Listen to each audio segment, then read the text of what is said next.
জায়গায় যে পরিমাণ কাজ ভালো কাজ করছে, এই সত্য জিনিস যদি আমরা তুলে ধরতে পারি, তাদের এই মিথ্যা উড়ে যাবে। কিন্তু আমরা সত্যটা তুলে ধরতে পারছি না, আমরা এই সত্য জিনিসগুলো তুলে ধরতে পারছি না, অথচ তারা মিথ্যা দিয়ে ভরায় ফেলছে। সুতরাং আমাদেরকে কি করতে হবে? সত্য তুলে ধরতে হবে এবং মিথ্যাকে আক্রমণ করতে হবে।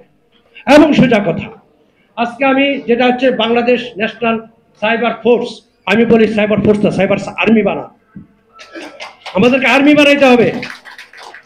এবং গভর্নেন্স, আজকে যারা এখানে নেতা আছেন তারা হয়তো দেশ চালাবেন, দেশ পরিচালনা করবেন, গভর্নেন্স তৈরি করবেন, কিন্তু আমাদেরকে সাইবার গভর্নেন্স তৈরি করতে হবে।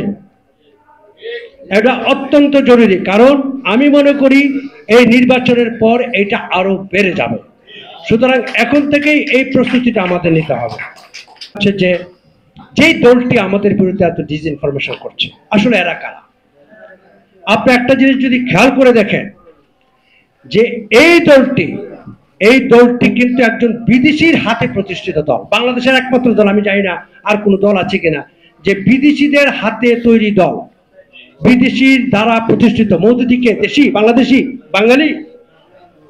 মওদুদীকে এটা বিদেশি মানুষ।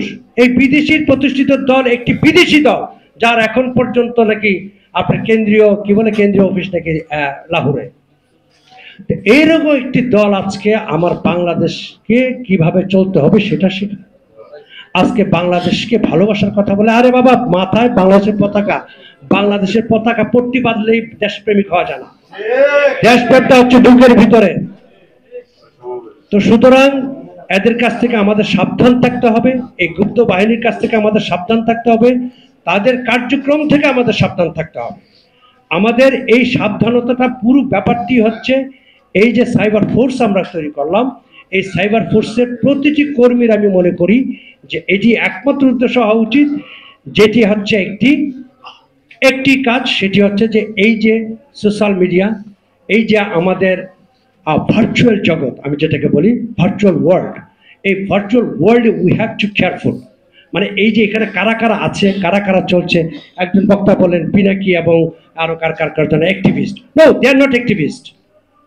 পিনাকির মতো লোকেরা তারা আসলে মানে অনলাইন অ্যাক্টিভিস্ট না, তারা হচ্ছে অনলাইন এন্টারটেইনার।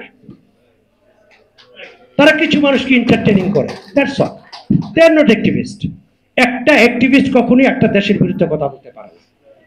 একটা অ্যাক্টিভিস্ট এমন কোনো কাজ করতে পারে না যে কাজটি বাংলাদেশের বিরুদ্ধে যায়, সে যদি বাংলাদেশি হয়। তার মানে কি? তার হয়তো উদ্দেশ্য অন্যরকম, কিংবা he is entertainer. Okay, let them do. এটা আমাদের কোনো সাবজেক্ট, আমাদের কাপটি না। তাহলে আমাদের যেটা করতে হবে, প্লিজ আমি একটাই কথা বলবো, আপনারা সচেতন হন। বিশেষ করে এইভাবে যে এক হয়েছে, এইভাবে একটা আমরা যেন আকাশেও হই। সবাইকে ধন্যবাদ।